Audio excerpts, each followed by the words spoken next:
Assalamualaikum warahmatullahi wabarakatuh. Perkenalkan, saya Juliana Karaningrum dengan NIM 20053010 dari jurusan Pendidikan Ekonomi Universitas Negeri Padang.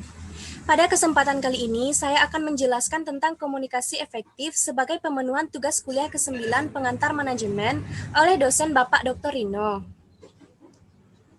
Yang pertama yaitu definisi komunikasi. Secara etimologis, komunikasi berasal dari bahasa Latin yang artinya menyampaikan. Komunikasi adalah suatu aktivitas penyampaian informasi dari seseorang atau kelompok kepada orang atau kelompok lain berupa informasi, pesan, ide, gagasan yang dilakukan secara langsung maupun tidak langsung. Komunikasi efektif adalah komunikasi yang mampu menghasilkan perubahan sikap atau attitude change terhadap orang yang terlibat dalam komunikasi. Komunikasi ini memungkinkan seseorang ataupun sekelompok orang bertukar informasi dan pikiran dan mampu menghasilkan harapan yang sama. Selanjutnya yaitu proses komunikasi. Proses komunikasi dimulai dari seorang sender atau pengirim, yaitu berupa seseorang, sekelompok orang, atau organisasi yang berinisiatif untuk mengirimkan pesan kepada receiver atau penerima pesan. Dari receiver, maka akan memberikan feedback atau umpan balik kepada sender. Akhir dari proses komunikasi ini adalah kesepahaman antara sender dan receiver. Selanjutnya yaitu saluran dan jenis komunikasi. Yang pertama yaitu saluran komunikasi pribadi atau personal. Saluran komunikasi ini mencakup 2 atau lebih orang yang berkomunikasi secara langsung, dapat bertatap muka secara langsung ataupun bertelepon. Yang kedua yaitu saluran komunikasi non-pribadi atau non-personal. Saluran komunikasi ini melakukan proses penyampaian pesan tanpa melakukan kontak atau interaksi pribadi. Proses komunikasi ini melalui media seperti koran, majalah, website, atau acara yang dirancang sedemikian rupa untuk mengkomunikasikan sebuah produk.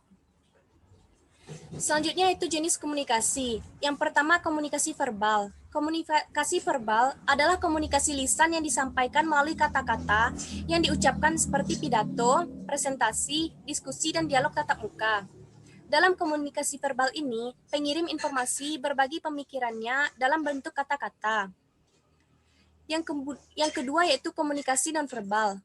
Komunikasi nonverbal meliputi bahasa tubuh atau body language, gerak tubuh atau gestur, ekspresi wajah atau facial expression, dan bentuk tubuh atau postur.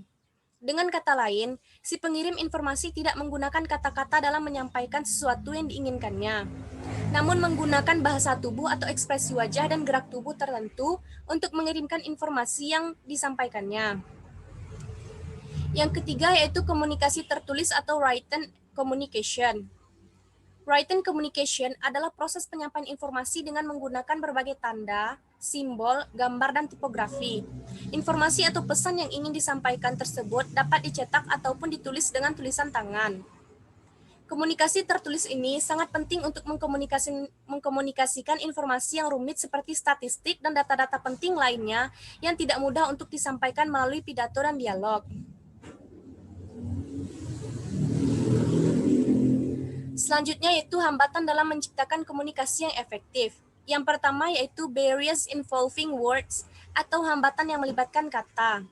Yang pertama itu language. Jika pengirim menggunakan istilah teknis secara berlebihan, penerima akan kesulitan untuk memahami pesan dengan jelas. Yang kedua yaitu disorganized message atau pesan yang tidak terorganisir. Ketika kata-kata tidak diatur secara sistematif untuk membentuk pesan yang kuat, itu membuat kebingungan terjadi pada si receiver. Yang ketiga yaitu ambiguity and overuse of abstraction, yaitu ambiguitas dan penggunaan abstraksi yang berlebihan.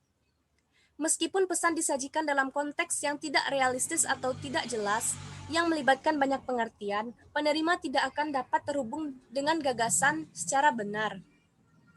Yang ketiga yaitu information overload, yaitu kelebihan informasi. Efektivitas komunikasi berkurang ketika seseorang terus berbicara untuk waktu yang lama. Hambatan yang kedua yaitu barriers involving people background, yaitu hambatan yang melibatkan latar belakang orang. Yang pertama yaitu attitudinal difference, atau perbedaan sikap. Terkadang orang menolak untuk memahami atau berubah pikiran ketika mereka telah menetapkan pandangan mereka tentang topik tertentu. Yang ketiga, demographic difference atau perbedaan demografi. Ini meliputi perbedaan usia, generasi, jenis kelamin, status, tradisi, dan lainnya. Yang ketiga yaitu lack of common experience of perspective atau kurangnya pengalaman atau perspektif umum. Pengalaman seseorang mengembangkan perspektif mereka dalam melihat sesuatu dengan cara yang tertentu. Perspektif ini bervariasi dari orang ke orang.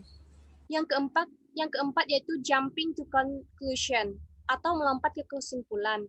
Beberapa orang kurang sabar dalam mendengarkan orang lain dan sering melompat ke kesimpulan di antara komunikasi sehingga mengabaikan motif pesan.